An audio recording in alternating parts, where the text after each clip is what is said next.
What's going on, fellow rock and rollers? Peace and love and thumbs up and A-OK, cowabunga and rock and roll.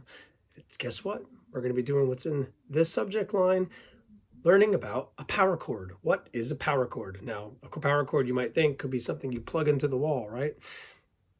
Not necessarily, even though that you could think of it like that. Power chord on guitar is basically taking three notes. We're going to play three notes. So we're going to use three fingers, and it's going to be the pointer finger, our ring finger, and our pinky. We're going to skip our middle finger. To play a power chord, it's very simple. We could just do the top string of the first fret to start out with.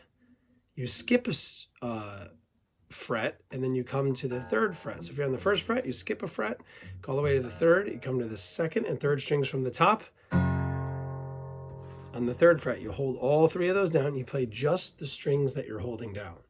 So I'm palm muting right now, right? That's resting my palm on the guitar like this. So it's called a power chord. This is an F power chord. And just, you could strum it out, try to play just those strings that you're holding down. So that's a power chord. It's usually three chords. A lot of punk rock bands, a lot of sort of heavier hard rock bands use this type of thing with an amplifier. It's really cool. Use these kinds of chords. Now, if I were to play all the strings, it doesn't sound so great when you hold a power chord. So you want to play just the ones that you're holding down, and then try slide it up one fret each. So go to the second and then the fourth. See what that sound is? Very cool. Or palm muting.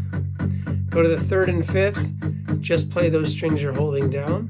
Right? And this is a great way to practice power chords in like a punk rock style. Move it up to the fourth and sixth and just kind of keep going with it. Now I'm going to go to the fifth and seventh, right? And after this, we're going to come to a stop. 1, 2, 3, 4, 5, 6, 7, 8. 1, 2, 3, 4, 5, 6, 7, 8. You could do that over and over again, practicing power chords, basically taking three notes.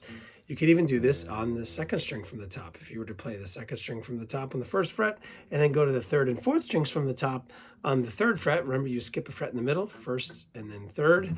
Try to play just those strings that you're holding down, because if you play all of them, oh, that doesn't sound very good. So we're going to play just the ones that we're holding down, right? And then move up here to the second and fourth, third and fifth, fourth and sixth, fifth and seventh, and keep on going with that, right? It's a cool way, simple way to practice power chords. Power.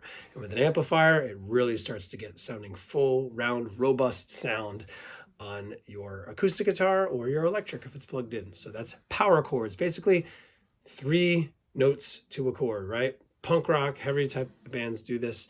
You put one finger on the top string or the string below it, and then you skip a fret, go to the third fret, let's say, if you're starting on the first fret. If you start on the seventh fret, you go to the ninth fret, right? Instead of the eighth. And you were to put your fingers on the two strings below the top finger that you have holding down on a string. So if you're holding the top string, you come to the second and third string. If you're on the second from the top string, you hold the third and the fourth string down. Very, very cool. Awesome stuff. Thumbs up, A-OK, cowabunga, rock and roll, and peace. And we'll see you next time for who knows what. Bye-bye.